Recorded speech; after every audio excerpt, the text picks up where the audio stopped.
Watch this video, then we'll talk. First soup of the season. Can you stop doing that? Doing what? Recording yourself after everything that you do.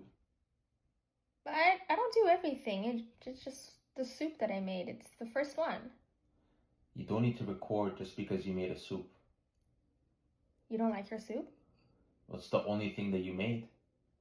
Of course I'm gonna eat it.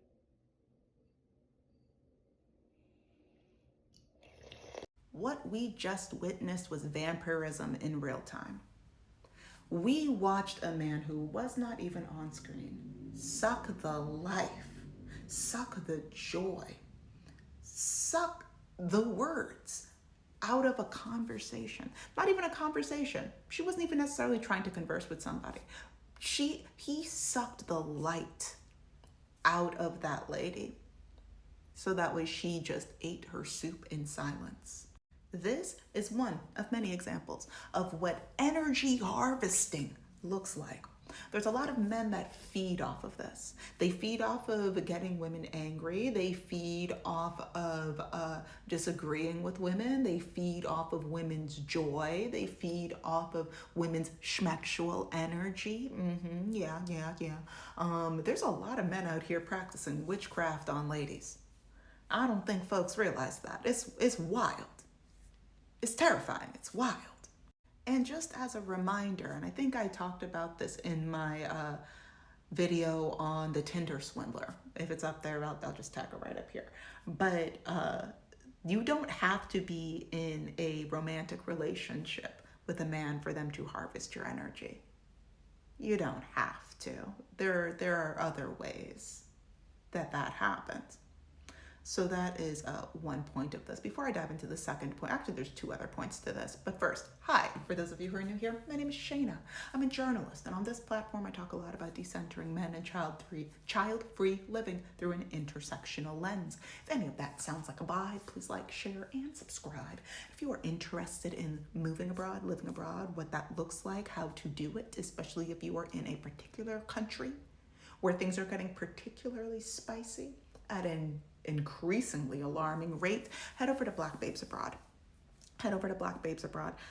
Me and other marginalized women and femmes are sharing stories, Q&As, resources, insights into different locations, visa processes. Everything is over there. Just head over, get the information that you need, be a part of the conversation. We've got, I think it's around like 1,300 women and femmes in the community right now. Be a part of the conversation and get the information that you need. Now, let's dive into the other parts of them, referring to the handy dandy for this. When I say listen to men and believe them the first time, now, I did not do a deep dive onto this lady's content. I don't think I need to. I don't know if it wouldn't surprise me if this is not the first time that he has spoken to her in this way. Maybe it was just the first time that she really heard him in this way. But in the very least, she reacted appropriately. She listened to that man and she believed him. She didn't ask for, there was a little bit of clarifying and all that, but she believed him. The conversation was not that long. And then she was like, let me remove myself from this situation. He does not like her. He does not like her, and her joy angers him. There's a lot of people that are in relationships right now where your joy actually makes somebody angry, makes them physically angry. Your joy raises somebody's cortisol levels, and a lot of y'all are still giving them coochie. There is nothing that you can do to change that.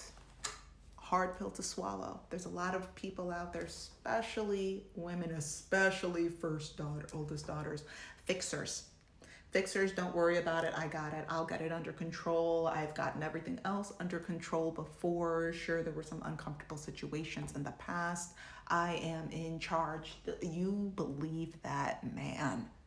You listen to that man, you believe him, and you act accordingly.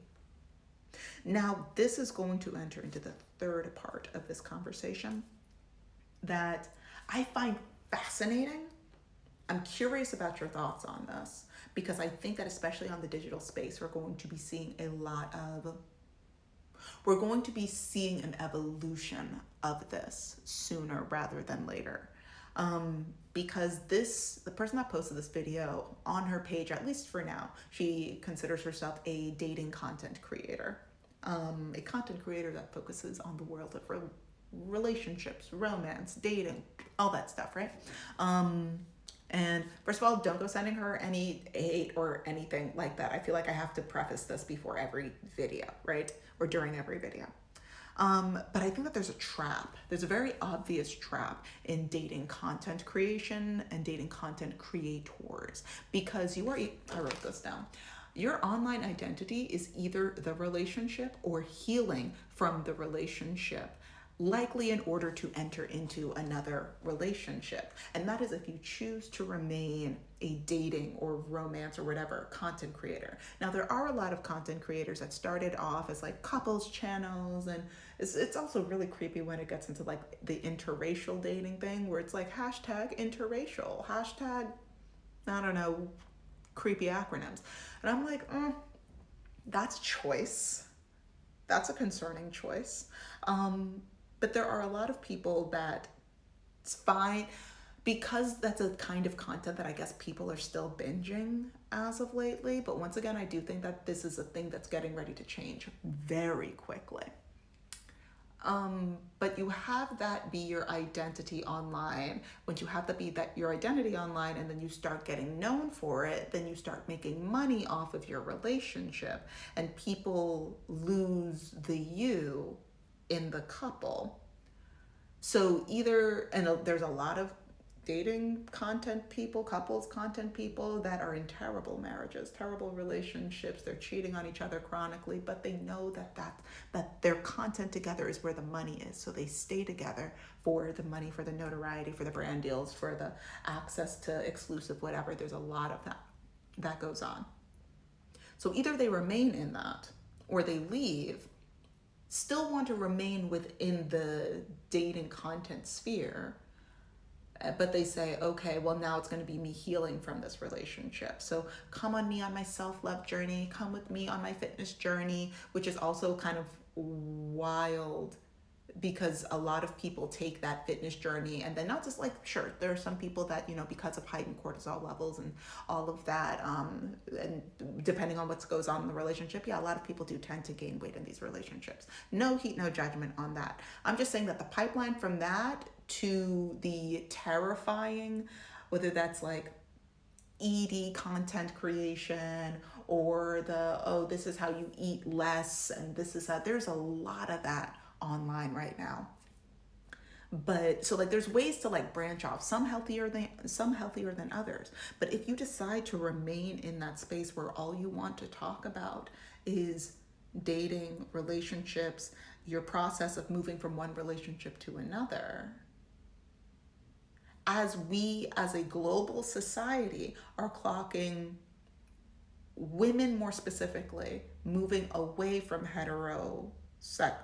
romantic, heterosexual relationships, but that's your identity online, that's what you have always wanted to be known for, then what are you going to do? Who are you going to be? What do you have to say in this rapidly changing landscape?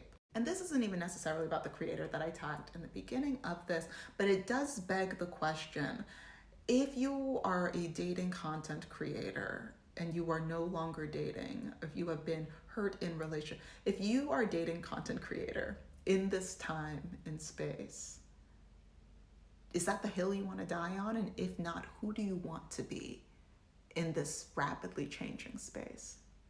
What kind of conversations do you want to be a part of? Do you want to try to lead? Do you want to, who are you outside of your relationship? And I think that goes doubly so for these family vlogs, for these terrifying, concerning, I do not stand a family blog, platform, whatever. I don't think there's an ethical way to do that. But if you're not going to monetize off of that, if that's not what you want to say, if that's not who you want to be, then who are you? I don't know. These are my thoughts. These are my questions. Let me know yours in the comments. Stay safe out there. I think that's all. I need to pee. Yeah, I'm gonna go. Okay, bye.